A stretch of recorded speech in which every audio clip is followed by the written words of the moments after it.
Selamat sore, perkenalkan nama saya Sausan Aziza, mahasiswi semester 3 Politeknik STI Alan, Jakarta, jurusan Manajemen Sumber Daya Manusia Aparatur. Pada saat ini, saya akan melakukan uji validitas dan uji hipotesis korelasi dengan tema instrumen gaya belajar mahasiswa. Saya membuat 6 pertanyaan dengan 4 opsi, ada 3 pertanyaan yang berkaitan dengan variabel X, lalu ada 3 pertanyaan pula yang berkaitan dengan variabel Y. Pertanyaan pertama yaitu informasi yang jelas, pertanyaan kedua memahami teori, pertanyaan ketiga sulit untuk dipahami, pertanyaan keempat saya lebih suka mendengarkan dan menyimak materi dibanding berbicara, pertanyaan kelima ketika ada tugas saya lebih suka berdiskusi dengan teman sekelas dibandingkan mengerjakan tugas sendiri, serta pertanyaan terakhir ketika menghadapi ujian biasanya saya lebih sensitif atau menghadapi tekanan stres yang lebih. Dalam pertanyaan tersebut, responden bisa menjawab dengan 4 opsi yang saya berikan, antara lain ialah sangat setuju, setuju, tidak setuju, dan sangat tidak setuju. Value atau skala dari pertanyaan tersebut adalah 1 sampai 4, yang dimana 4 itu artinya sangat setuju, yang 3 artinya setuju, value 2 artinya tidak setuju, dan value 1 artinya sangat tidak setuju. Kenapa skalanya ada 4? Karena opsi yang saya berikan hanya 4, yaitu ini. Lalu saya membuat sheet baru yang dimana ada isi dari jawaban responden berbentuk skala.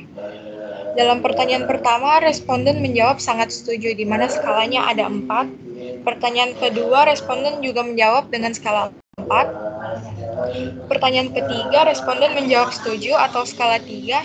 Jadi total jawaban responden dalam variabel X ada 11. Lalu kita lanjut di pertanyaan responden yang keempat. Skalanya ada 4. Pertanyaan responden yang kelima, skalanya ada 4. Pertanyaan terakhir, skalanya ada 3. Total Y-nya ada 11. Kemudian yang di bawah-bawah ini sama seperti responden pertama dan jumlah responden saya ada 30. Untuk validitas, kita ke SPSS terlebih dahulu. Jadi di sini saya taruh X1 sampai X3, lalu total X, Y1 sampai Y3, lalu total Y. Kemudian desimalnya saya turunkan ke 0 semua. Lalu value-nya ini saya copy dari Excel yang telah saya buat. Terus kita klik analyze, lalu pilih colorate, kemudian pilih bivariate.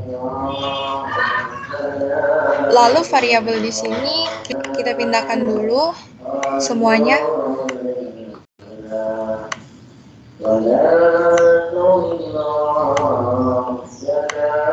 Kemudian kita oke. Maka tampilannya akan jadi seperti ini. Untuk data view-nya saya copy dari Excel yang telah saya buat. Responden saya ada 30, lalu saya lihat dulu di table Pearson's Correlation.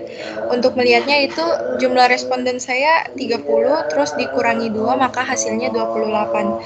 Jika di atas dari 0,361, data tersebut dinyatakan valid. Apabila data tersebut di bawah 0,361, data tersebut dinyatakan tidak valid.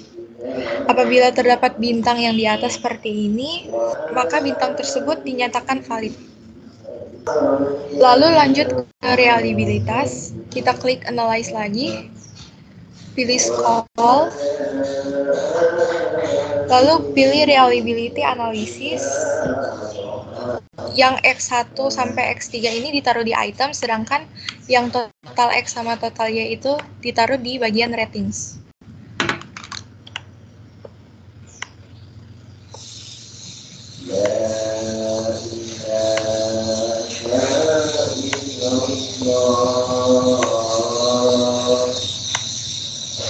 Lalu kita klik OK.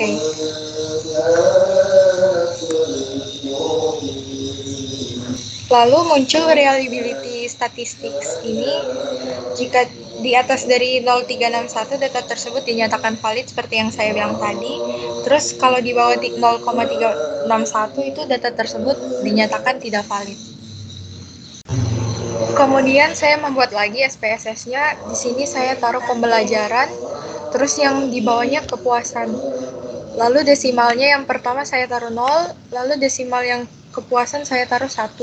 Labelnya saya kasih pembelajaran mahasiswa, terus yang kedua kepuasan pembelajaran mahasiswa. Lalu di sini kan bakal muncul pembelajaran dan kepuasan. Nah, angka-angka ini saya dapat dari Excel yang saya buat tadi. Total X sama total Y-nya. Kemudian selanjutnya ada korelasi.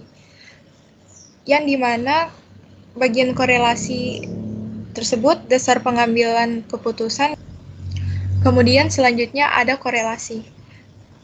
Dasar pengambilan keputusan dari korelasi bisa dipakai dua, dilihat dari SIG dan R-table. Jika kita menggunakan SIG, dapat dilihat bahwa jika nilai kita di bawah dari 0,05, dapat dinyatakan bahwa ada hubungan antar variabel korelasi penelitian. Tetapi jika di atas dari 0,05, dapat dinyatakan bahwa tidak ada korelasi antar hubungan variabel. Dapat dilihat juga dari Pearson correlation apabila di atas dari 3,61, dapat dinyatakan bahwa nilai tersebut ada hubungan antar variabel korelasi penelitian. Begitu juga sebaliknya. Sekian pemaparan tugas UAS Statistika dari saya. Kurang lebih mohon maaf jika ada kesalahan. Terima kasih.